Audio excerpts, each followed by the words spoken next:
Pessoal, tudo bem? Tô sumido daqui, eu sei, muito trabalho, mas falta só uma aula curta, então decidi esperar um pouquinho aí, até para o pessoal conseguir assistir as aulas anteriores.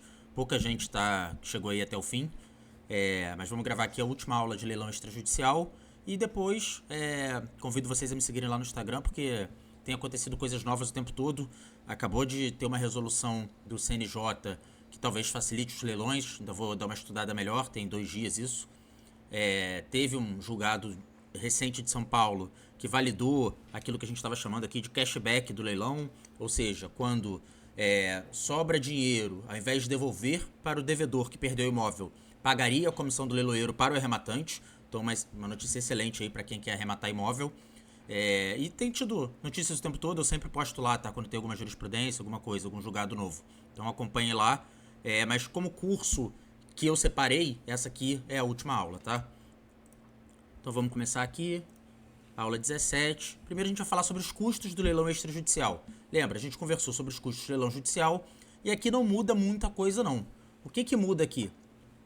Vamos ali ler o slide ali. Tem lance, comissão do leiloeiro, ITBI, custos cartoriais e de registro, reforma, IR sobre lucro. A princípio, a reforma tributária não impacta aqui no leilão extrajudicial. No leilão judicial, parece que também não vai impactar muito, tá? Vamos esperar mais um pouquinho, a gente de repente faz uma aula atualizando esse tema. E aqui, condomínio e IPTU.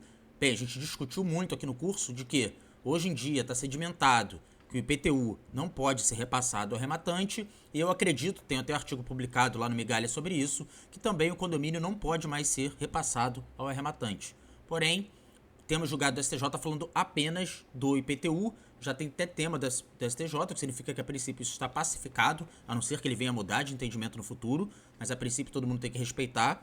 E o condomínio não tem o tema, mas segue a mesma lógica. E tenho visto os editais não repassando o condomínio ao arrematante.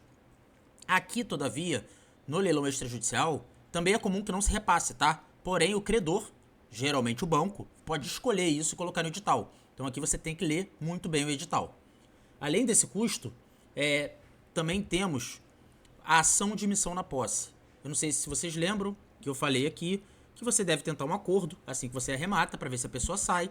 E não conseguindo o acordo, você vai ter que entrar com a ação de emissão na posse. E aí você vai ter que pagar custas judiciais e vai ter que pagar um advogado se você não for advogado. Eu coloquei ali uma média de R$6.000 de honorários, não sei se isso tem sido aplicado na sua região, pode ser menos, pode ser mais, tá? Botei só uma média mesmo. E as custas judiciais e o valor da causa. No valor da causa, geralmente as custas judiciais são um percentual sobre o valor da causa. Por exemplo, no Rio, 3%, São Paulo, salvo engano, 1,5% sobre o valor da causa.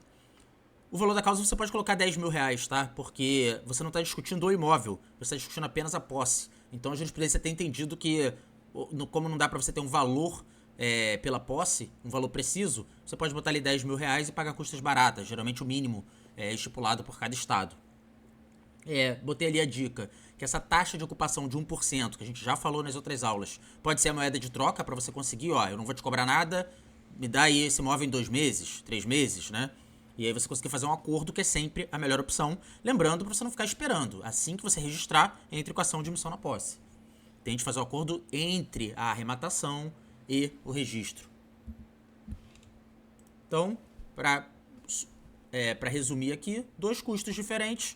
Condomínio e IPTU, você tem que olhar o edital. Bem, você tem que olhar o edital para tudo, né? Porque aqui eu não estou pegando detalhe, pode ser um imóvel foreiro. E aí, você tem que pagar o foro, laudêmio, né? Mas, em geral, na maioria dos casos, condomínio e IPTU. E aí você vai ter que ter o valor para a ação judicial também de emissão na posse. Bem, tendo feito tudo, vamos falar aqui resumidamente sobre o checklist do leilão extrajudicial. O que a gente tem que ver? Tem que ler o edital, é óbvio. Tem que verificar quem vai pagar, né, o condomínio e IPTU. Pode ser que tenha algum leilão anterior não registrado, e principalmente em terceiro leilão, que o banco passe para você também o dever de registrar. Conferir se a vaga de garagem está inclusa, assim como no leilão judicial. Aqui eu botei um ponto de verificar se há ações judiciais do devedor contra o banco. Esse devedor que está perdendo o imóvel pode ter uma ação judicial contra o banco, e aí vale a pena você analisar para ver se ele não tem ali de fato um argumento bom. Como a gente conversou lá na aula, a maioria das vezes é aquela notificação feita pelo cartório que gera nulidade, né? Então você tem que, na matrícula, obviamente ali, conferir o número da matrícula, ver se aqui bate com o edital, conferir se tem vaga na garagem, ver se tem lá as notificações para o devedor de purga da mora se foram registradas, ver se a consolidação foi devidamente registrada. E aquele detalhe, geralmente você não consegue ver na matrícula se o banco enviou aquele AR para intimar do leilão, né? Para avisar do leilão o devedor. Esse aí você pode. Se tiver ação judicial, geralmente o banco responde lá, tá? Ou você pode tentar pedir em algum lugar, pedir pro banco, pedir pro leiloeiro, geralmente pro leiloeiro, tá? Ele pode ter essa informação. E é isso. A aula, como eu disse aqui, bem curta. Espero que todo mundo tenha gostado aí, que tenha entendido. Qualquer dúvida, lembre que eu tenho um livro sobre leilão. É um pouco mais detalhado, obviamente, do que a aula aqui no YouTube. Tem o Instagram também que eu posto coisas lá. E qualquer dúvida, pode deixar aí que eu respondo. Tá bom? Um abraço aí pra todo mundo. Espero que tenha gostado.